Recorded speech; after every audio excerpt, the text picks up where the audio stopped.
Welcome everybody for episode 2 of Wrestling on the Fly with your host Scott Spade. So happy you can join us once again. Thank you for liking and subscribing to my YouTube channel, Wrestling on the Fly. This has been such a great, unbelievable opportunity for me to bring to you the early Windy City guys and the early guys in all of Chicagoland that set the tone for all the guys like me in this business to get started off the ground in the very beginning. It's awesome, awesome opportunity to have this chance. So, my next guest, episode 2, is none other than the man formerly known as Balthazar. One of the biggest, baddest dudes, strongest guy I have ever personally been in the ring with. The one and only SCW head CEO, chairman, whatever you want to call him, Mr. Hunter Paine. Thank you so much for joining me. Thank you for having me, Scott. Thank you so much for having me, brother. Looking forward to this for a long time. I hope you're ready. I'm ready. You ready to remember? Yeah. I'm going to pull it out of you as much as I possibly can. You got to pull it out of me, brother, but I'm ready to go, man. All right. The very first thing I want to talk about is your early life. Where were you born, growing up, family life? What's the beginning of a young Hunter Paine? I was born in Chicago. You know, mom and dad were both there, 2 siblings. Never got along with them. You know, it is what it is, right? But family life was good. I mean, no issues, no problems or whatever. Normal, typical Just childhood growing up and stuff. everything. I mean, it is what it is. Yeah. Kids will be kids. Kids will fight. Kids will argue. Yeah. It's no big deal. You know, my dad traveled a lot, so my mom could stay home. So my mom never had to work. We always had someone around. Okay. You play any sports, Little League sports in school? I think I played 2 years of baseball, and that was it. Then I discovered at the Chicago Park District, you know, my naive self at probably 8 years old, it said wrestling tryouts at the Chicago Park District. Really? Well, there was only one wrestling that I knew of, and that was the stuff I saw on television. So I went to go try out. At 8 years old? At 8 years old. But it was amateur wrestling, obviously. Okay. You know what I mean? So it worked to your benefit, actually. Because but when I went in to try out, I did okay. You know, I was doing what they told me to do, whatever. I was a pretty stocky kid, chunky, you know, never missed a meal or two. I would just take these guys and I was pinning them, but because I was so much bigger than they were. Right. And then coach said, "I want you to let them pin you." And I got up and walked out. Never went back. Interesting. Yeah. And then I discovered basketball. And I played about 18, 20 years of basketball. That's perfect. What's your legitimate height? 6'6"? 6'3". 6'3". Yeah. You always seem to me like, especially in the ring, like 6'6", 6'7". Well, you know, in the ring I got Yeah. it's 6'4" because I probably got 1 inch lifts. Towered just over regular everybody. boots or whatever. Yeah. What is your actual first memory of seeing professional wrestling? Of seeing professional wrestling? Yeah, on TV. I think anyone my age, and I could be wrong, was the Big Blonde Bomber, Hulk Hogan, man. Like, that's my first memory of ever catching a glimpse of pro wrestling was when I saw him on a Saturday morning program. And as you know, well, maybe you know, maybe you're a little too young, but every Saturday morning you would wake up and turn on that fucking channel to watch WWF and hope to see Hogan. He was hardly ever on. No, he was never on TV. He was hardly ever on Saturday morning. If anything, you caught like a promo of him or whatever. He never did TV tapings. But I happened to catch him one time, and it hooked me. Yep. And it wasn't long after that, within a year, I caught the Road Warriors. So those 3 gentlemen. Those were your guys. Are those why I'm still wrestling today. Nice. So. What made you actually want to become a wrestler besides those 3 guys? What made it like give you the decision of, hey, I want to try this? Well, I knew at 9 that professional wrestling is something I wanted to do. I'm doing it still, right? Not making a living off it, so I have to work a shoot job, right? But not many people at 9 years old can say, I'm doing what I said I wanted to do at 9 years old. Right. Not many people can say that. I think I'm one of the few that can, you know? But when you're younger, like I was, and you see a Hulk Hogan who's fighting for all the good in the world, right? How can you not be, like, just drawn to that? Right. You know, how can you not want to see him fight from underneath all the time and come back and start shaking and point the finger? And I mean, it was awesome. Yeah, you know what I mean? So as I got older and I started wrestling, it was like, I want to be that guy, you know? But then, you know, kind of didn't have any hair. Couldn't be the blonde bomber, right? Wasn't nowhere nearly as big as he was. But, you know, I still wanted to be that to, honestly, somebody. You know what I mean? They always say, if whatever you do in life, if you can change one person's life, you're doing a good job. Yeah, you never know, especially You never know what you do. You never know how it's going to affect somebody. Right. So. You have that one kid or even anybody in the locker room, which I had yesterday, say, I watched you for so long and I appreciate everything you do. Thank you for doing what you do. Yeah, you never know. You never know who's watching. It means watching. the world to You never us know when you who's hear watching, somebody man. say that. Yeah. You never know how you affect somebody's life or how many. Correct. You could change somebody. Correct. A little kid could be doing what happened with you and Hulk. An 8-year-old kid could be at SCW shows watching you, and then 20 years later, Correct. it could be this. It's such a cool You feeling. can have such an influence on someone and not even realize Yeah, it. it's the You know best what I feeling in mean? the world when they do tell you You about know, it. as independent wrestlers, you know, because we do bounce around or whatever. And my bouncing around days are over, but, you know, a lot of you guys still do. I mean, we're not, you don't know if we're going to have that effect on someone because we don't have that global Right. reach. You know what I mean? But we do have the internet nowadays and we can get out there more. Right. You know, but, you know, I just think it's cool to have kids to have someone to look up to, man. That's why I started. That's why I'm still doing it. I can't do it nearly as much as I can because my body's starting to break down. But yeah, if you could be something to somebody, I think that's an awesome thing. Yeah, it's a pretty special feeling. Absolutely. How did you actually get into a training school? How did you go about finding a place when you actually got old enough to? I was watching Monday Night Raw, and I think, if I'm lying, I'm dying. It was probably a 15-second commercial. It happened so fast. I do remember those.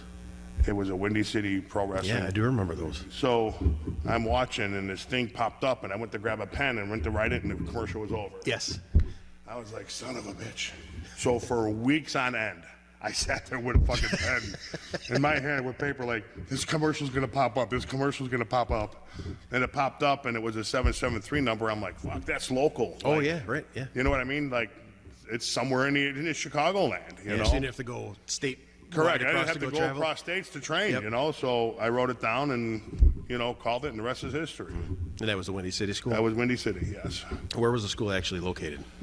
It was in the southeast side of Chicago. We call it Slag Valley. The area of it Yes. itself? Okay. Yes. From where I lived to there was a horrendous drive.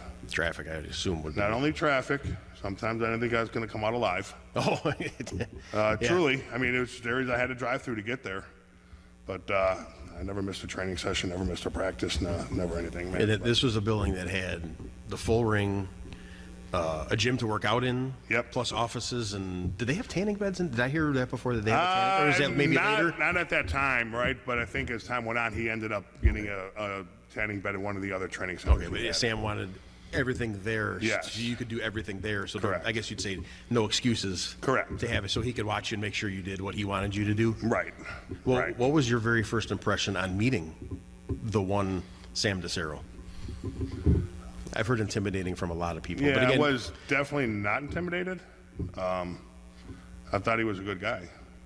I know there might be a difference with you because you're a lot bigger than most of the guys That back could then. be. So maybe that would have It's been a mentality thing too. Yeah. Like I'm just, you know, from a young kid to whatever, and it was probably my upbringing. You know, constantly fighting with an older brother, and you know, going to Chicago public schools, having to fight my way through that. It is what it is. You know what I mean? Like I'm not easily intimidated, man. Like, I'll take an ass whooping and move on. It's okay. You know, there's people out there that can whoop my ass, and I'll whoop people out there. I'll whoop people's ass. It is what it is. When you get into a fight, someone's going to win, someone's going to lose. Right. And it just is what it is, and it doesn't bother me. And it's not going to really come out good for either one. Right. Most of the time. Nobody wins at the end, Right. but it is what it is. But I wasn't intimidated by him. Actually, my first meeting with him, if I remember correctly, was pretty solid. So. No, do you know whenabouts this was? Because I know that area of time is kind of foggy. Do you know actually when you... You know, when I first started, I wanted to keep a journal for myself. And I actually love to write. Really? I never even knew that. Uh-huh. Interesting. Yeah, yeah. So, but in my mind, I was just like, there's no way I'm going to forget this, because this is something I wanted to do my entire life. Yeah. So you think you're going to remember everything? I think I was going to remember everything from the time I walked into that training center to the day I stopped doing it. The fact of the matter is I don't remember a whole lot. And I'm sorry I didn't keep a journal. Yeah. You know, by the time I really wanted to keep a journal, I was probably 15 years in. Yeah, so there's no... You know what I mean? It's like, okay, I'm going to do it tomorrow, or start next show, or I'm going to start, you know, next thing you know, you're 12, 13, 14 years in, and it's like, you know. And that technology and record keeping wasn't kept back then like it is now. So Correct. we can't go back and You can only go back find so out. far. Now it's just word of mouth. Right. And that's kind of the point of doing the show too, is talking to whoever I have on the show, like yourself, and pulling these memories out that nobody has ever heard before. Right. And so you guys get a chance, you know, to tell your story. I hope you can pull stuff out of me, Scott. I really it's working so far. So at least the drink of choice is some audio. So you need a lot more than that for me to feel anything, but that's okay. I just want to make sure you didn't fall out of the seat on the show here. Okay. Who were your actual trainers besides Sam? I'm sure was in there. Sam hardly had anything to do with me. Was he directing traffic as far as training, or did he? Yeah, I mean, Sam would. Did he pop down every once in a while when he wanted to just like to look? Impose himself on us to show that he's a boss, kind of a thing? Correct. Okay. And he would have us just do ungodly drills until we literally fell out. Yeah. You know what I mean? Yeah. Who was actually who was the guys that he had in charge of training at that time? There was several.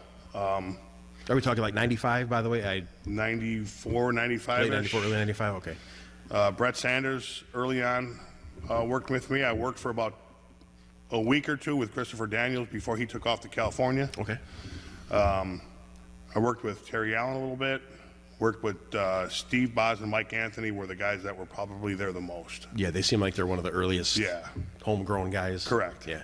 So maybe 1990, 91-ish. Yeah, and forward, yeah. I mean, those guys probably have their thumbprint on me more than anybody else. Okay.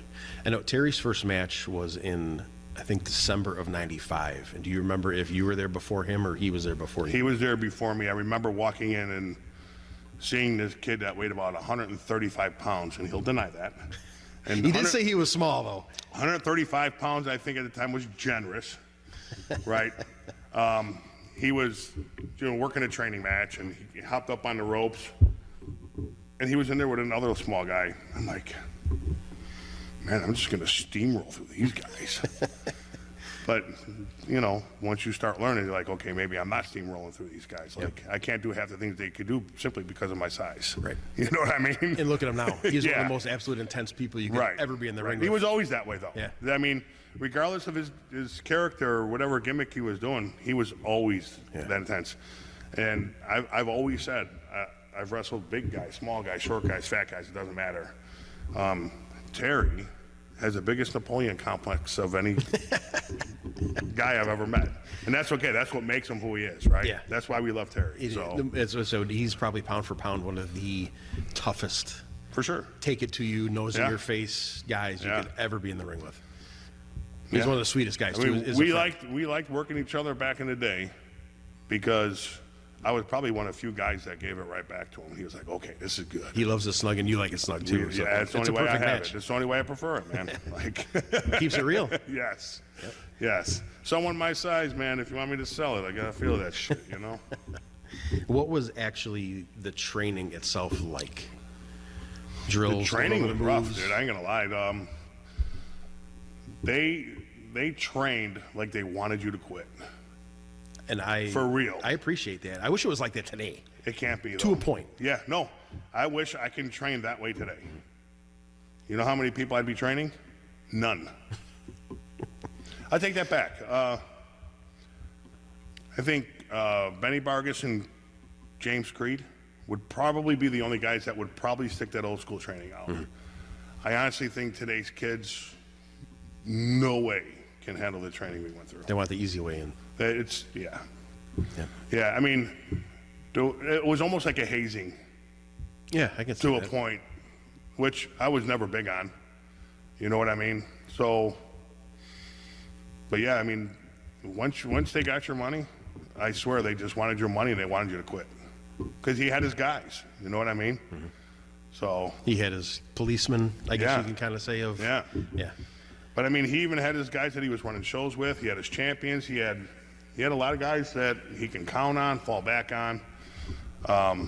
So he got your money and he get you quit. That's one less person you have to worry about booking. One less person. You know what I mean? Like, That's true.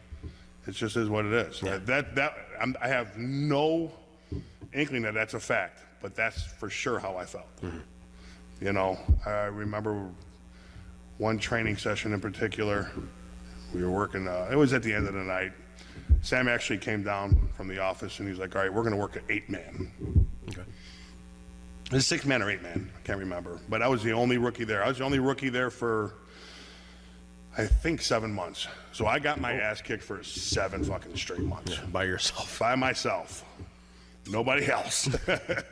So I get tagged in, Sam gets tagged in, and we're circling.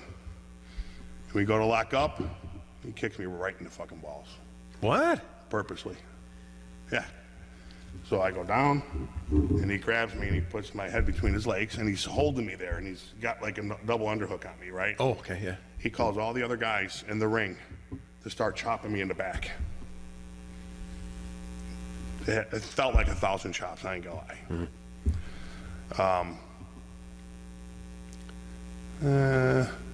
I think they split me open. My back was bleeding.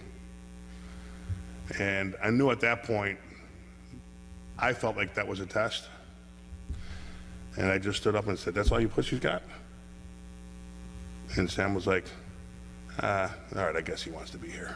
That's awesome. So, There's no better way you could have done that because yeah. you proved to I'm not them. fighting all those guys. I mean, it's like, was I pissed, man? Man, was I pissed? I was like, what is the purpose of this? Yeah. Like, I just kind of stuff like, that's why you pussies got. I'm not going anywhere. Yeah. Like, if I'm you got in here. a shoot fight, how are you going to beat up 8 other guys? Yeah, There's it's no way. not going to happen. So Yeah. I was lit. Yeah. But it was like, I'm here.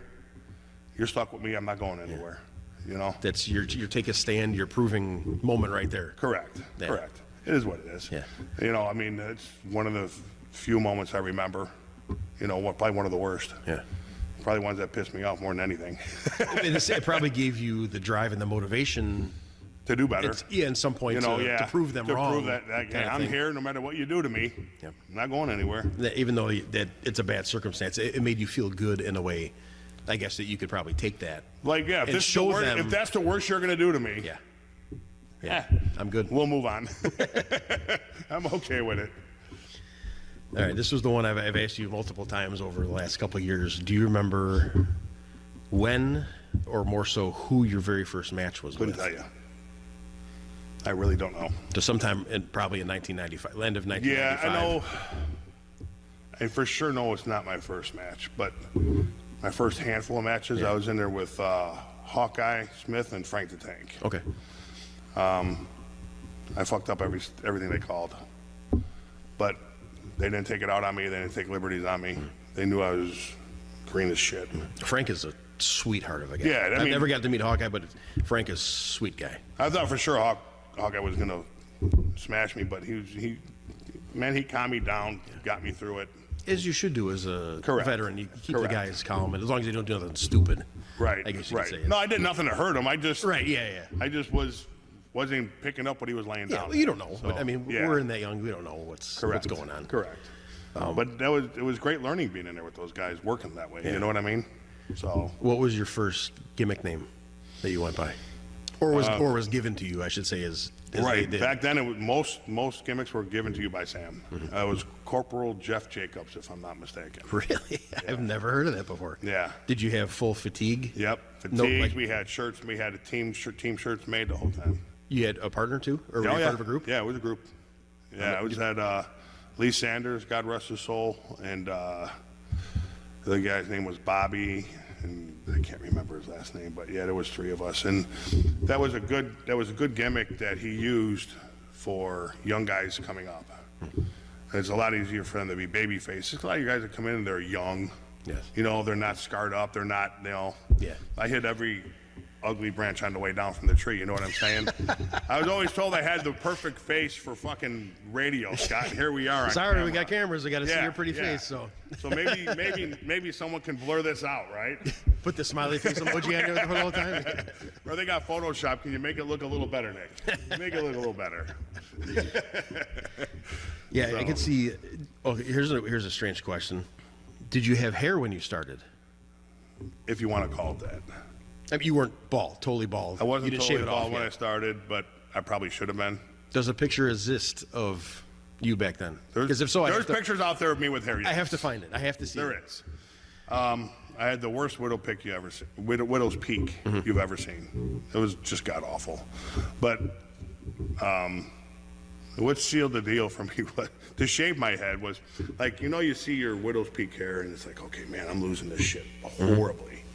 Like my hair was so thin, I was one of those guys that can jump in the pool, pop out, my shit dried instantly. It was like it never got wet, right? Yeah. And when the wife and I would go out, I'd be trying to fix my hair and it just did whatever the hell it wanted. It took me longer to fix my little hair than it did her full head of hair because it was just fucked up.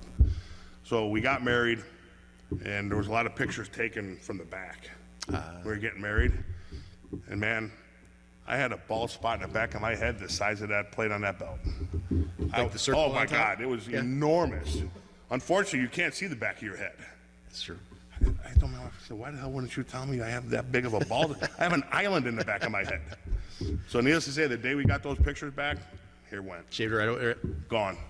That's hilarious. I wasn't sure if you used it in a match or if it was just your own personal. Oh, dude, it was my own personal. Like, there was no point in hanging onto it for a match. Once I saw that, I was like, I wonder I can't comb my hair. Maybe if we have a match sometime in the future, we can do if the loser must grow their hair match.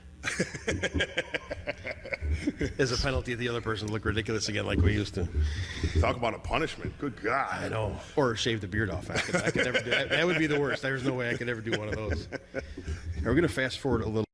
From the 95 to 2001, like you said, is a little foggy it's sketchy here for and me, there. man. I ain't gonna lie, it's sketchy for me. I'm sure it's. I mean, just being that 30 years ago. Plus, you said you didn't keep records, which not many people do. But yeah, remember, dude. Like once you hit the mid 90s, yeah. What company came out in the mid 90s? What company? ECW. Yes. To me, that was the worst thing fucking ever. Yeah, I loved it, but it killed. Well, for me, the idea being like the only rookie for many months. Yeah. And a lot of times, I was even when other rookies came in, I was only rookie at training half the time because I never missed. Other guys would be like, "Oh, it's Tuesday, I got to shower," or "It's Thursday, I got to do my nails." Like there was always a reason for them to fucking miss practice. Yeah. Like I never missed practice, bro. Never. It just shows how much you loved it. And it caused me a lot of problems in my life, but I never missed. But yeah, my brain is skipping me. What were we? Why were we saying? Oh, that? just the foggy time between. Yeah. Or 95 to 2001. So ECW comes out. Yep. And we have Steve and Mike as my trainers. And what do they want to practice with? Steel fucking chair chairs. shots. Steel chair shots to my head were a fucking normal thing. Oh my God, really? Which is why I just had that brain gaff, right? That brain, that happens to me a lot. Mm-hmm. Like if I'm lying, I'm dying. In the early days of Windy City, once I became Baltazar, once I found my niche, I was so much bigger than most guys. Mm-hmm. I don't feel like I'm much bigger than anybody I'm with. Mm-hmm. But when I look at pictures, I'm like, oh yeah, fuck, am I so much bigger than huge? Everyone? Yeah. Like I don't even know if I'm okay with that. You know what I mean? Like, a lot of times back in the day, once that came out, like chairs were a normal thing. Really? They were a normal thing, but they were used in every match that had meaning, every important match, title match, whatever. So anytime anyone had something to do to turn in the match, who got hit with a steel chair? This guy did. Really? Yeah, I got hit with steel because that was the turn. I was like, well, if you take a steel head to the chair, they can get over on you. Yeah. You know what I mean? They need something besides their regular selves. They need a weapon to beat you. Correct. Yeah. Correct. Or, the guy throws me outside, or pulls that top rope, I go over, turn around. Psycho was the most famous fight. I got hit with sticks, 2x4s, chairs, like. The Psycho stick that's a brute. I think I was the reason the that. Psycho stick got banned for a while. That is, I've seen him whap the turbos with that thing. Oh my God, that noise that comes off He of broke that. my ribs with that stick. Really? And because he broke my ribs, it got banned for a while. Oh. And Larry and Steve came up and thanked me. They're like, I know your ribs are broke, but thank you. I'm like, yeah. I was on the same team with him, so I'm glad I never had to experience you're that. welcome, I guess. They probably get hit with it a lot more than most people because they had the feud for so long. Honestly, when I became Baltazar, I felt like I was tied at the hip with the Brotherhood, Terry. Even when Terry was doing the same thing with what was his team name? With he had Devastation. Yeah. Like I was tied at the hip with those two groups forever. It's a good spot to be in, really. For sure. Yeah, absolutely. For sure. Learning from guys that have been around forever and get you through stuff, and you know what I mean. It was. I'm definitely not complaining, but I took a lot of shots, man. Yeah. I took a lot of shots. It's still cool too that same core of guys is still not necessarily active. together, but all you We're all guys still are active. active at some point, Yeah. and you guys are all talking to each. I mean, everybody communicates, and we talk to each other. Yeah. It's just cool to have that 30-year long going, and the guys are still around each other and can still. Still wrestling. Yeah, it's amazing. Yeah. Mike Anthony to me is like probably the most amazing story because he's doing like jujitsu or something like that. Yeah, he's like, more into martial arts stuff. Or yeah, he's doing shoot that fighting and style. wrestling, and he's. Yeah. I mean, forgive me, Mike. I think he's pushing 60, like 58, something like that. Like, and he's still doing shit full time, man. Like, God bless him because. Hope we get that far doing that too. Yeah, that's what I'm saying. Like, fuck, man. I think that's awesome. All right, first date I'm going to shoot you that I know guaranteed happened. 4/23 of 2001. You beat Jeffro King for the Windy City middleweight title. I'm going to repeat that. Middleweight title. Now we'll repeat the year. 2001. Right. We're not talking 2025. And when I was doing research for all Right. these, I have all the Windy City title histories, and I'm looking on the middleweight list.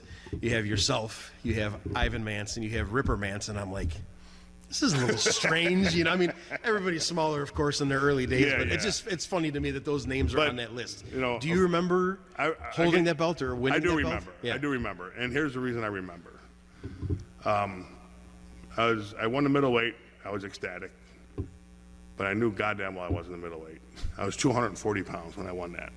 Yeah, it's a little heavy for me. At minimum, right? At minimum, I was 240.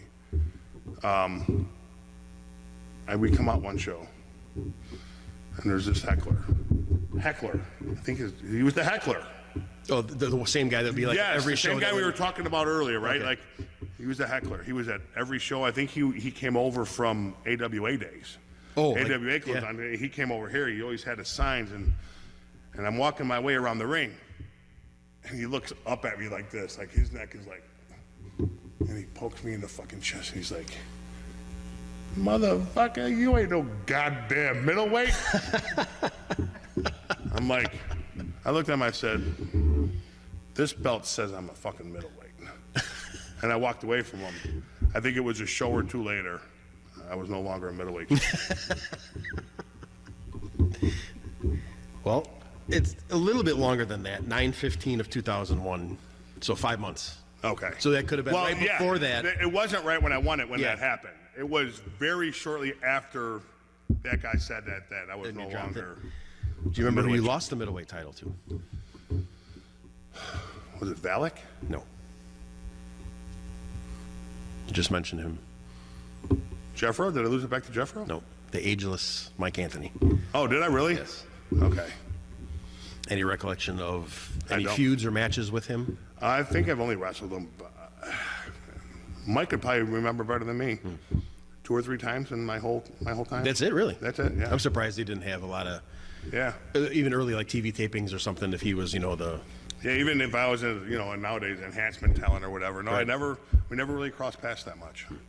not that you would be the more jobber version of, because of your size anyway. I would hope at least he wouldn't put you in that situation. We're talking about Mike. Well, Mike for sure would have no problem jobbing somebody out. No, I mean Sam would put you in that. He would 100% do that situation. to me. Yeah. It wouldn't matter. Yeah. Sam was not a fan of mine. More on that one later. At this time, too, which I didn't know again until I had to confirm with you when I was asking you questions about research for this, was I never knew you were part of the Warlocks Yes. group. Were there 3 members? 4 members? I know the name, people went in and out a little bit. Yeah, that was like, I'm trying to, I don't know if there was any group I can compare us to, like, but there were a lot of moving parts in the Warlocks. Okay. If a guy came in and he kind of fit the part, he was thrown with us. And he assumed And that- then when he didn't fit the bill, we'd get him out. You know what I mean? So it was a forever. a lot of interchangeable people. Yeah, it was a lot of interchangeable people. Is it you were for sure. Balthazar by this time? Yes. And how did you actually come up with that name, or how did that name come about? Again, I was never able to pick my gimmick, ever. Sam didn't want to hear anything I've ever had to say. You know, like ideas I pitched, or so he says. He could have liked them, but told me no just to tell me no. I don't know, right? But he came into practice one day, in the training, and he was like, Jeff, he says, come over here. I'm like, what? I had a dream last night. This is truly how this came about. I'm like, yeah? I didn't. You know, because I don't dream. I don't remember my dreams. So it's just, at this point, our relationship wasn't the best, even that early on, right? I'm like, well, I didn't have a dream, so what was your dream about? He was like, I had a dream that you were a Satan worshiper. I was like, yeah, but I'm really not. He goes, that's what makes this so good. I'm like, oh, okay, well, please explain. He's like, you have to dye your beard jet black. I'm like, I do? He's like, yeah. I'm like, okay, please elaborate. And he went on to tell me this whole thing. And he's like, and your name is going to be Balthazar. I'm like, oh, so you have a name for me too? He's like, yeah. I'm like, don't know that I like it. And he was like, learn to like it or I got nothing for you. That simple. I was like, well, one that is, I would call myself a Christian, right? I believe in Jesus and all that stuff. How does one like myself become a Satan worshiper? Like, really, I mean, it's not like, he's like, he explained it to me. And I carry some of this knowledge over today to some of the kids I work with. He goes, if you go out there and you're just an extension of Jeff, no offense, but who the fuck wants to see that? We know you. We want to see someone you're not. Gotcha. And he explained it to me as, sometimes the best gimmicks in wrestling are ones you have to work at being. Not just yourself. Work at being something different. Work at being something you cannot be in everyday life. He's like, this is professional wrestling. You can have fun with this. And I mean, he was a good salesman, but I also had no choice, right? Okay. It was that or nothing. So I agreed to it, and I had to go out and buy leather pants, and I had to buy like these dark satanic sunglasses, and you know, I had to buy the whole getup, which was fine. I did that. And I show up to the show. My beard was not dyed black. And back then, a lot of guys carried shoe polish. Oh, yeah. Okay? Yeah. I don't think guys do anymore. No. They should, but they don't. They, you know, they always wanted to make their gear look good. Their boots were black. They would even put it on their, they had scuffs on their pants or a vest, or they would use that to cover in the spots. Nowadays, everyone uses a marker, right? Right, yeah. Yeah, I've seen people do that. Yeah, shoe polish works better than anything. He literally gave me shoe polish and said, color your fucking beard black. Oh, my God. Or I got nothing for you. Literally. And I had everything set except for the beard black. I had to use fucking shoe polish to not dye, but color it black that night. And I had to dye it black for many years after that to keep it that way before I got to the point where like, I'm just not doing this anymore. It's just going to come back as normal color. When you had the match later that night, does it run? The shoe? didn't. It was real shiny. Yeah. You know what I mean? But it didn't run. I think I may have gotten it on opponents or Is it whatever. more sticky kind of than Yeah, it runny? was like gooey. So it's not like a spray tan thing where it's going to run when you sweat. It didn't. type of thing. Yeah, it didn't do that. So You were eating it. Did it get in your eyes? Nope. Nothing at all. Nope. Really? It stuck there where it was at. Wow. well, it was my first match as that. Yeah. So if I don't remember, I believe it was a squash match against a young talent. Okay. To try and get my character over. You know what I mean? I think the match was 2-3 minutes. Okay. So I didn't really have a chance to go out there and really break a sweat.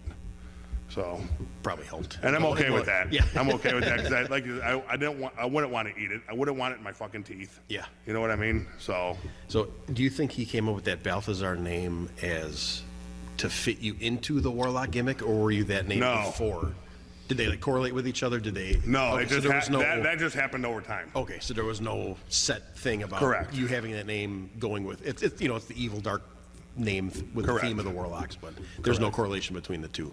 It just None. kind of evolved into that. Correct. Okay. Yep, one had nothing to do with the other. Okay. November 10th, 2001 is the combo Windy City MCW show, I remember that. and it was the Warlocks, yourself, and Valak. That's how you pronounce it, Valak. Can I give you? I'll Absolutely. Give you, Yeah. Sure. I'll give you a little backstory on that. Okay. And I still hear about it to this day. To this fucking day. What year was that? That was November 10th of 2001, so almost 24 years ago. Okay. So, I can tell you this. On October 16th. So let's go. I don't remember the day. My son was born October 16th. My wife had a C-section, and she also had another procedure done. She was in the hospital for 5 days. Let's fast forward to the 21st of October, okay? On the 21st of October, I bring my lovely, beautiful baby boy home, and I bring my beautiful wife home, and I sit him in bed. And mind you, my son was born at 9 pounds 7 ounces, and he was 2 weeks early, and my wife couldn't lift anything over 10 pounds. By the time we got home in those 5 days, he was over 10 pounds. Wow. So, this is where wrestling gets me in trouble. I came home that day and had a babysitter for my wife and son so I can go to this MCW show to set up that match. And I hear about that to this day. I'll never live it down. You know what I mean? Yeah. But I don't love my family any less. But back in the day, as you know, you had to do everything you could possibly do to try and make it in the Yes. business. I didn't want to miss a booking to save my soul because God forbid I ever get signed. Like, your family is set for life Yes. if you're ever discovered. Right. And you never know who's going to be at back then, because there was always talent scouts at these shows. Sometimes we knew about it, sometimes we didn't. So if there's going to be a talent scout there, you don't want to miss the show. So Yeah. I never missed it. I never missed an opportunity. You're not doing it just directly for you. There's the trickle-down effect of it does run into, hopefully, it benefits the whole family, too. Correct. Yeah, so absolutely. it's not a selfish decision. Absolutely. Because a lot of people do think of it that way. Because you know what, But- dude? If any of us ever got discovered and we make it, who's set for life? Your family is. And who are you going to take care of first? Yeah. Yeah. Yeah. I mean, Because we all want to see our families do better than ourselves. 'Cause that's just the way. and then when I'm dead and gone, I still want them to be okay. You know what I mean? I get, my wife wasn't thinking of that at that time. She was like, you bring your wife and your son home, you think you'd want to stay home. I'm like, and I can't argue with her. I said, you're 1,000% correct. I'm like, but this is just different. You know what I mean? It's like a job Yes. that you can't miss. Correct. And I wouldn't allow myself to miss. In hindsight, do I wish I would have changed certain things? Of course. Yeah. Right. I think everybody has that moment. Because you know what? I'll never get that day back. I'll never get it back. You know what I mean? So, and my wife, and when we have our moments, there's no problem throwing that day in my face. It's a good And I thing feel bad about it. It's dude. a good thing she's such a great lady, though. At the time, I appreciate that. She's fucking wonderful. She's amazing. But at that time, like you said, you treated it as a job. I thought I was doing the right thing. You know what I mean? Yeah, you never know if you miss one show. Right. You're Back gone. then, Yeah. internet wasn't as prominent as it is. Right. Back then, you know, we have to count on guys like Nick and Gretschner to make us a VHS tape Yeah. Yeah. to send it to Yeah. WWE. The tape trading instead of sending right? it through. So the, honestly, when I broke into the business, Scott, I was like, I got it made. I'm 6'3". I think at the time I broke in, I was like probably 225, 230. Okay. I'm like, this would be a cakewalk. I didn't realize how many motherfuckers wanted to be pro wrestlers, dude. And I didn't realize how many guys will never sniff. Oh yeah. Like, big time. Yeah. Just, And how many really, really big guys are out there, bigger than you know, Right. 6'7", 6'8", huge people. back when I started, Yeah, right? not that many. Because Yeah. Vince liked those larger than life, jacked up dudes that looked like bodybuilders. And Sam was the same way, right? Larger than life characters. You know what I mean? Now today, it's the complete opposite. Like I still hound my guys like, man, you guys need to hit the fucking gym. I'm like, why? And I tell them this in, you know, in our conversations or group meetings or whatever. Why would I buy a ticket to see you wrestle when you look like the guy that just walked down the fucking street? I agree with that 100%. I mean, seriously, like, that's just my mindset. Yeah, you can do all these flips and flops and you can fly around the ring and you're super talented, but you don't look different than anybody else. That's right. Make yourself look different than everybody Yeah, else. that's the key. Be different. Be That's how you different. stand out. How do you stand out from everybody else out there? Yep. What's going to make people say, I want to buy a ticket to see you? Right. You know what I mean? To me, it was my sheer size. Yep. That, you know, I was never a natural athlete. From football to basketball to wrestling, softball. I played softball for many years. I had to work hard for everything, dude. Nothing came easy for me. I wasn't a natural athlete. You know what I mean? I just wasn't. So doing a lot of things we do in wrestling, man, I was gonna die doing that. But here I am. Yeah. You know, here I You am. made it and you're still going. Yeah. So couldn't have been that bad, right? That match that night also, again, I don't expect you to remember who it was, but do you remember? The MCW, Yeah. it was low key and Airborne. Yes. That's correct. Okay. Which, if I'm not mistaken, was that Vito? Yes. Okay. Yep. Yeah. Yep. And then seeing the size of you guys compared to their stature, that's a big. I'll tell you what. I think most people know Loki. He's been around, right? He's been in TNA WWE. run, right, He's yeah. been in TNA. Like, I ain't gonna lie to you. Like, you want to talk about a guy with a Napoleon complex, right? Loki was a small guy, super cool. Like, I don't know that I've been in a ring with anyone that kicks harder than him. Really? There is no pulling them kicks. That dude, man, he fired you up, dude. He lit you up. There was no pulling back. He hit hard. So I remember one instance he had me against the ropes, and he's punching me, and I'm like selling, and I'm coming back. He did it like 6 or 7 times. Like, boom, I saw him come back. You know, we get through the match or whatever. We come back, and he comes back, and he shakes my hand. He goes, "Thank you, brother." I said, "For what?" He goes, "Because of my size. Nobody ever sells my punches." I'm like, listen, I think at the time he didn't have kids. I don't know if he does today, but I was like, I don't care how big you are. My daughter at the time, I was like, if my daughter came up to me unexpectedly and hit me in the face, shit's gonna hurt. Right? It's just gonna hurt. You're gonna be like, oh, you're gonna be like, not selling it, but you're gonna grab your face like, oh shit, that hurt, right? Yep. So I'm like, you're a grown man. I'm like, you're a little dude, but you're a grown man, and you were throwing that shit. Why would I not sell it? He goes, a lot of people don't think the way you do. And if you ever talk to Loki, he's got the deepest fucking voice. I've heard some promos. He does sound like he has that. Yeah, I mean, that's just his voice. Yeah. Like, that's not an act. Like, he's not putting anything on. That's just how deep his voice is. But the coolest dude, I took it as a compliment because I do work hard at at our craft, man. I really do. It's all about making the other person look good. Yeah. I mean, it's a dance. You got to make each other look good in there.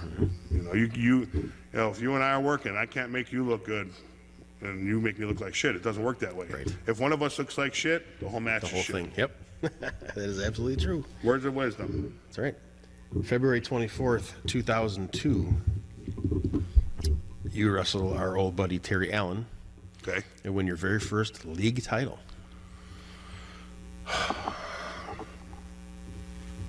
All right. How much research did you do on? I had back in that time lots of matches with Terry. Yeah, this was in the middle of like a whole big feud. I think it started off within a month or two before this. Did you happen to pull anything up online on it? Was it a gimmick match? This one, it did not say anything about a gimmick match. Okay. But I believe through research with Nick, my producer here, that is that the match that had the body bag in it? Okay, that's the match. The one that you beat him for the title? I believe that's the one. We actually watched footage before we That did the one his that episode. day. That's one you're talking about. Yeah, where you Okay. beat him and you had the white body bag out there. Okay. Yes. What was the name of the match again? Hell's Rules. Hell's It was a Rules. Hell's Rules match. I figured a Hell's Rules match fit the satanic worshiper perfectly. Right? And of course, you know, Terry loved it. We had to sell it on Sam, and I think we had to sell it on Sam because it was my idea. He don't like anything I ever fucking said. But at the end of the day, we did it, and I think it went off great. And a little something in that match that a lot of people probably don't know. If you guys can pull it up and watch it. Yeah, we have the footage of it, so we're going to see if we can show it here. If you look early on in the match, he DDT's me on this. We had a ramp going from ring to ring. Okay, there was two rings there.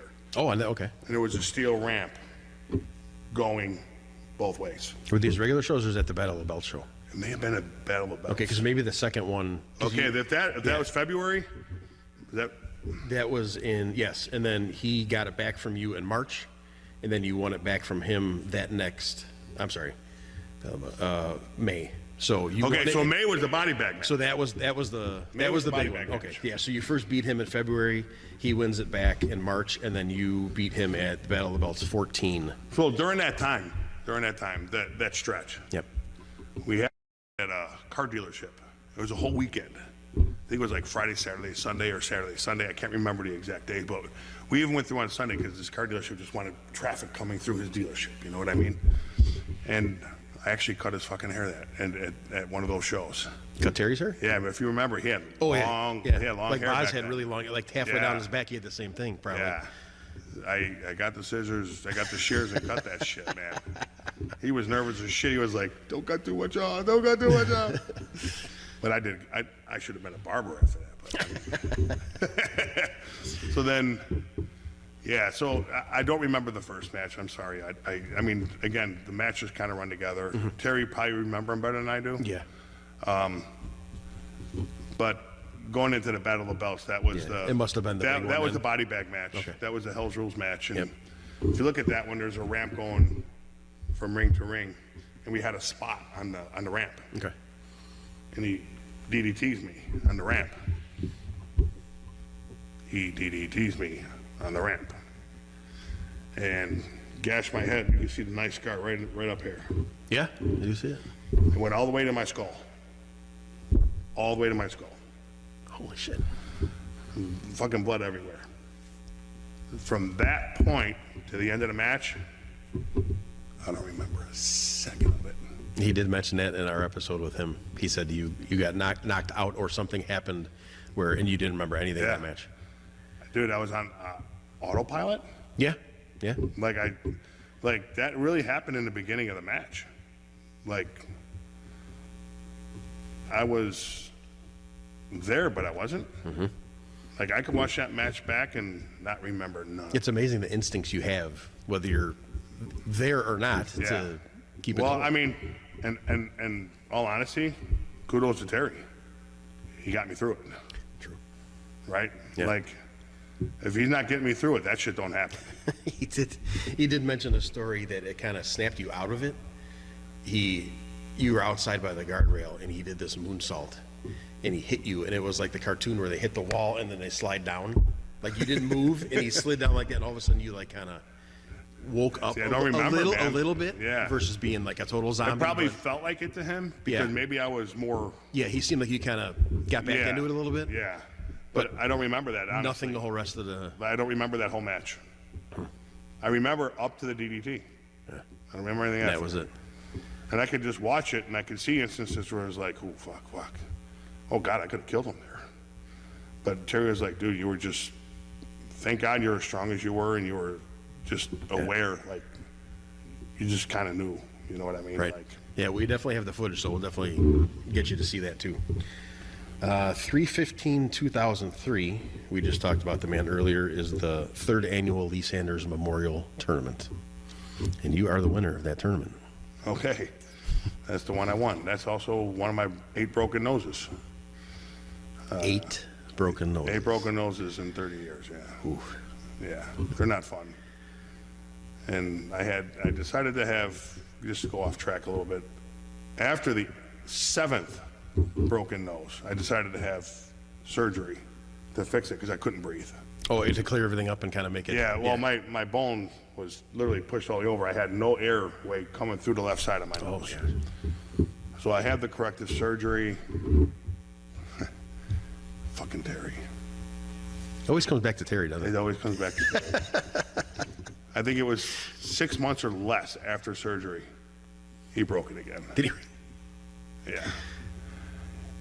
We were in Marionette Park. What's that place? The bar over there. Everyone goes. AAW works there. Oh, I know what you're talking about, but I can't think of the name. That's probably the hardest part, is thinking of the names of the But whatever. places. It's, Bourbon Street. Thanks, producer. Appreciate it. Bourbon Street. That's it. We had a spot. He knocks me out with the belt, took a belt shot to the head.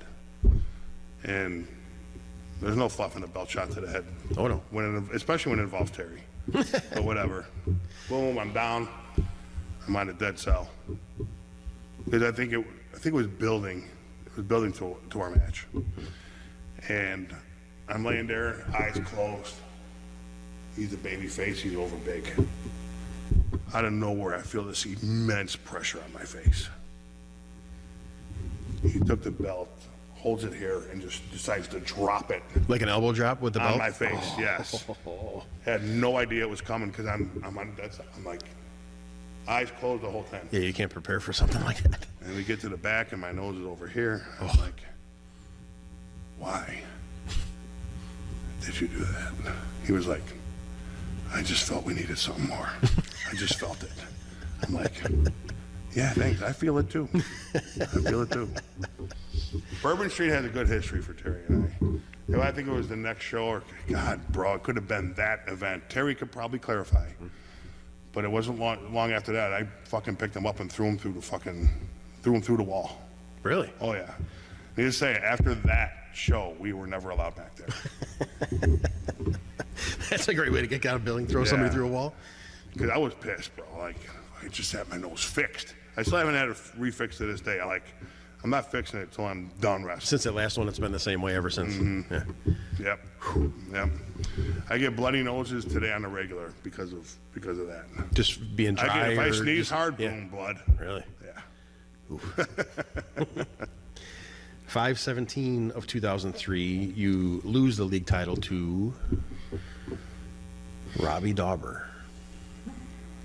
I've heard the name, never met him, don't know much about him. Heard stories maybe 20 years ago when I first Bobby started was bringing an in. But okay guy. We worked on that match hard, like we did, and we got a lot of pats on the back for that match. And I hear years later, he took credit for the whole thing. It kind of pissed me off. You know what I'm saying? We just talked about how it takes two. You know what I mean? Like, half the things we did in that match we couldn't do if I wasn't as strong as I was. Okay. You see what I'm Yeah, saying? yeah. Like, He wouldn't have had a match like that if he was working somebody else. he wouldn't have. yeah. He wouldn't have. Yep. But I digress. Let's move on to another day. Well, we're going to go to the formation of one of the most dominant intimidating, scary-looking tag teams I have ever seen. And one of the very few times that I have ever been legitimately nervous before going into the ring to wrestle these guys. The look, the muscles, the tattoos, Music. the music, the look of death on their faces that I absolutely love to have myself. And that is the team of the Nightbreed. Yeah. We had a great run, man. Long time run. We had a great run. Amazing team. The look was just phenomenal. Super snug. I want you to tell me in your research and your dealings with us, you obviously came out unscathed, right? But who better to make it look like we're murdering someone than us two? Oh, God, yeah. Absolutely. You know what I mean? Absolutely, without a question. That's called taking pride in what we do. We took pride in what we did. Yep, the intimidation factor was off the charts. And Crazy thing is I know when I started wrestling, my partner was like, I think it's cool. He loved wrestling. I tried to get him in. He had reconstructive knee surgery like years prior. He was nervous about blowing his knee out again, whatever. And it was like family parties or whatever. I'd be like, come on, let's do this. So he came on as a manager, but he was still coming to training. I remember his first day of training, I picked him up and body slammed him. And he curls up in fetal position and rolls out of the ring. I'm like, the fuck you doing? He goes, brother, every organ in my body just shifted. He's like, he didn't like it. He was like, I don't know about this. You know what I mean? But obviously he became who he became. You know what I mean? He stuck it out like we all did. Yep. And he became, what he was. So, but it took a lot to get him to finally at least give it a shot. Yeah. You know what I mean? Yeah. So When you guys got together, it was... a lot of guys, like, we worked well together. Yeah, oh, you're like, right. I can't even deny it. We worked well together. It's like a and freight everyone's like, well, you guys are in-laws. Like, you guys talk all the time. Well, the dirty secret is we never talked. We talked at family parties, man. That was it. You know what I mean? If you guys have that connection too, where you can read each other's minds in the ring without talking to each other, That's what we did. That's the magic. That's what we did. And I love that word, the magic of Yeah. the feel, and you just know what the other person. You kind of read the other person's mind almost. Yeah. It's that same way. I mean, a funny story, and I don't know where you're at down the line there, but Yeah. we got booked in Wisconsin, and we worked their tag champs up there. And I shit you not, I think it was about a 25-minute tag. Double heat, double shine. It was like just magic. It was truly a match was fucking great. I don't think there was a miscue, a mishap, nothing. Like it was money. The promoter out there could have ran that feud and made money. Truly. You just had a one match. One match. Yeah. Yeah, I might have it down here as we go further along for sure. You want me to keep going? Oh yeah, you can. Yeah, you can Okay. absolutely. So the promoter comes back and he was like, straight up, I will never fucking book you two again, ever. And we were just like, what are you talking about? Like, we just killed it out there. He's like, you two are the most reckless motherfuckers I think I've ever seen. I'm like, and just me being me, I look over at the guys we wrestled, and they're over there and they're laughing and having a good time talking to their boys over there. I was like, turn your fucking head around and look at those guys. They are 100% fine. There's nothing wrong with them. He's like, I understand that. He goes, but the style you guys work, you're going to end up crippling somebody. I'm like, This never happened. It never will happen. like Frankie, the whole point of this business is to make it look like we just made it look. Yep. And he should know that better than anybody, right? Yeah. It's been around a long time. Yeah. I mean, I still today take pride in, man, and I hate talking about it the way I am, and I think you know that. But it's out there, right? Unfortunately, everything is fucking out there. Behind the curtain is there. I hate it too. But Right? But whatever, it is what it is. I'll talk about it as you go on later, but.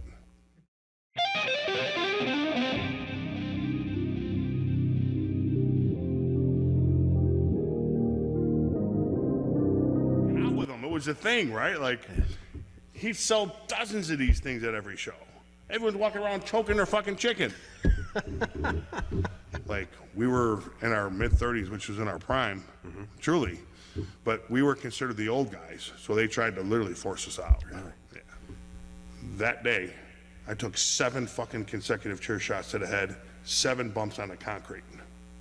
Very, very super dry, sick, sadistic humor. He is sadistic, man. And he can say these and just talk about this goofy stuff with like the straightest face, like no expression, and he'll just crack you up. Yeah, but I.